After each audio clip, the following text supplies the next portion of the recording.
So we have read about we have taken summary of Christabel by S.T. Coleridge। और summary को पढ़ने के बाद में पोएम जो है उसकी क्या स्टोरी है उसका क्लैरिफिकेशन आपको हो गया होगा। Now we will take the remaining part of the poem. April and the spring is gradually showing itself in this region.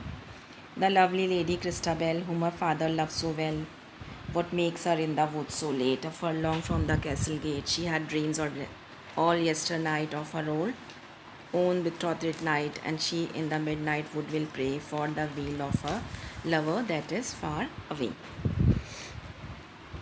अप्रैल का सीज़न है, स्प्रिंग टाइम है। लवली लेडी क्रिस्टाबेल जो कि जानती है कि उसके फादर उससे बहुत प्यार करते हैं और इतनी रात को वुड में क्या करने के लिए जा रही है।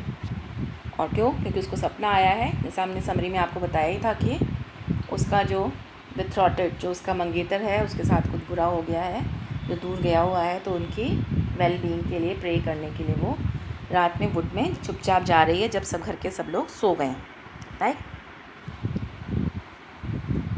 फिर उसके बाद she stole along, she nothing spoke, the size she heaved were soft and low, and naught was green upon the oak but moss and rarest mistletoe. She kneels beneath the huge oak tree, and in silence prayeth she. चुपचाप stealthily और silently वो forest में गई है, चोरी से और चुपचाप बिना आवाज़ की, क्योंकि सब लोग सो रहे हैं। रात का आधी रात के समय वो घर से बाहर निकल कर आई है, बहुत ही सॉफ्टली और लोली ब्रीथ कर रही है और ओक ट्री के नीचे जाती है। वो oak tree this is nothing green except moss और मिसल्टो। ये छोटे छोटे पैरासिटिक प्लांट्स होते हैं जो कि ओक ट्री के आसपास जहाँ नमी होती है वहाँ ये पैदा हो जाते हैं इस तरह के। तो पोइट जो है further says, having arrived beneath the huge oak tree she kneels and prays silently. In the above the poet has made us familiar with Christabel but there is yet to be revealed more. ऊपर की lines में वो Christabel के बारे में हमें कुछ बता चुके हैं और अभी हमें और चीज़ें जाननी। The lady sprang up suddenly, the lovely lady Christabel moaned as near can be, but what is it she cannot tell. On the other side it seems to be of the huge broad-breasted old oak tree. जैसे ही वो नीचे बैठी अचानक से वो उठ के तेज़ी से खड़ी हो गई। तो यहाँ पर पोइट ने सरप्राइजिंग एलिमेंट्स यूज़ किए हैं। हमारे को सरप्राइज़ है, सस्पेंस है, कौन है, किसकी आवाज़ आ रही है अचानक से उस अंधेरी रात में जंगल में चुपचाप अकेली पूजा करने के लिए आई है, प्रे करने के लिए आई है। और पोइट कहता है अचानक से उसको ये आवाज़ें सुनाई देती है और वो स्प्रंग अप, एकदम से खड़ी हो जाती है।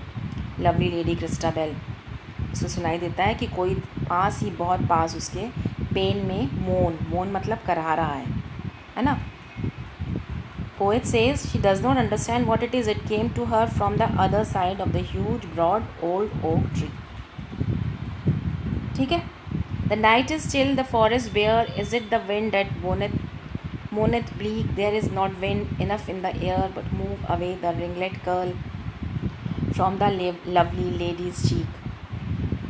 अब इन लाइन्स में वो बता रहा है कि वो रात, अंधेरी रात है, ठंड है, ठंडक का टाइम है, फॉरेस्ट ट्रीज़ जो हैं लीफलेस हैं, उनमें पत्तियाँ नहीं हैं। वो सोचती है कि इसी कोल्ड चीयरलेस विंड चल रही है, उसमें ये जो मोर्निंग साउंड सुनाई दे रहा है, क्या ये विंड्स तो है नहीं, पत्तियाँ तो है नहीं, अब ये इस तरह की आवाज़ कैसे आ रही है उसको।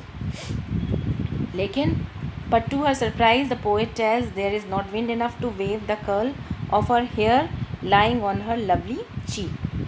यानी उसके सुंदर गालों पे पड़ी हुए उसके बाल जो हैं वो तक नहीं हिल रहे, तो हवा तो है नहीं। जो रिंगलेट कहते हैं, जो कर्ली हेयर, जो कर्ल हैं उसके बालों पे, जो वो तो हिल नहीं रहे। तो क्या चीज़ है, किस कारण से, कहाँ से ये आवाज़ आ रही है, बहुत ज़्यादा वो सरप्राइज्ड होती है। और हमें पता है कि वो क्या चीज़ है क्योंकि हमने सब समरी पढ़ ली है। तो अब रिमेनिंग पार्ट जो पोएम का है वो हम कल पढ़ेंगे। ओके, तो थैंक यू सो मच।